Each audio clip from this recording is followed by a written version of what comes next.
আসসালামু আলাইকুম সবাইকে। কেমন আছো তোমরা সবাই? And good morning. সকাল, সকাল হচ্ছে একটু ব্রেকফাস্ট রেডি করে নিচ্ছি। সকাল, সকাল বলতেও অলমোস্ট ১২টা বেজে গিয়েছে। কারণ সকালের নাস্তাটা আমি একটু দেরি করেই খাই।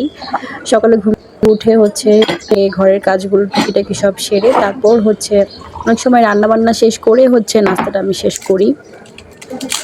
তো এখানে হচ্ছে আমি একটু সিম্পলি ব্রেকফাস্টটা করছি। একটা গ্রিন টি নিয়েছি আর ওই ২ টা বয়েল আর ১ পিস সসেজ নিয়েছি। কারণ সিদ্ধ করা ডিমটা সবসময় খেতে খুবই বোরিং লাগে। তো সাথে দেখা যায় চিকেন বল বা একটু সসেজ ১ পিস হলে শীতের সকালে কিন্তু একটা জিনিস খুবই ভালো লাগে যে ঠান্ডা, ঠান্ডা একটা ওয়েদার থাকে বাট অনেক বেশি রোদ পাওয়া যায়। আর এই সময় কিন্তু ১১টা থেকে ৩টা পর্যন্ত হচ্ছে এ রোদে ভিটামিন ডি থাকে। ডক্টররা আর কি বলে এটা। তো মাঝে, মাঝে আমরা ছাদে চলে যাই ব্রেকফাস্ট করার জন্য। তো আজকে হচ্ছে আমি টুকটুক করে নাস্তাটা শেষ করে হচ্ছে ইব্রাহিমকে নিয়ে একটু ছাদে বসে থাকবো। আর এখানে ইব্রাহিম হচ্ছে আমার আশেপাশে শুধু ঘুরঘুর করছে ছাদে যাওয়ার জন্য। তো ভাবছি যে কাজ যেহেতু শেষ হয়ে গিয়েছে, আগে, আগে ওকে নিয়ে একটু ছাদে যেয়ে সময় কাটানো যাবে, সমস্যা নেই। আমি যেটা বলবো তুমি সেটা বলবে। বলো তো 1 আহা 2 না বাবু, বলো তো 1 ওফো 2 না তো, বলো 1 ওফো কথা বুঝতে পারছো না? দেব নাকি একটা মাইর? আচ্ছা বাবু থাক, তুমি কান্না করো না, ঠিক আছে? চলো আমরা একটা খেলা খেলি। আমি যেটা বলবো তুমি সেটা বলবে, ঠিক আছে? বলো তো ও এন এন ই 1 এই বাবুটা তো খুব পচা। দিব নাকি একটা মায়ের তোমাকে? ছিস ছিস।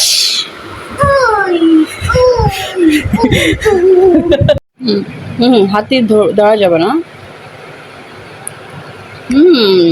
Good boy Ibrahim. ইব্রাহিমা, মামুনি মামুনি, দেখো দেখো মাম্মির দিকে তাকাও। আহা হাসো। মজা মজা।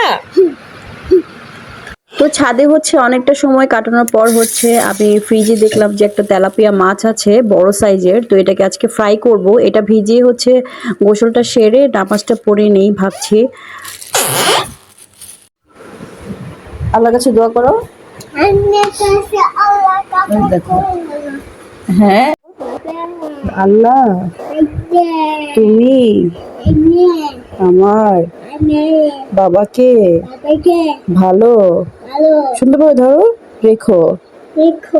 আমিন। আল্লাহ।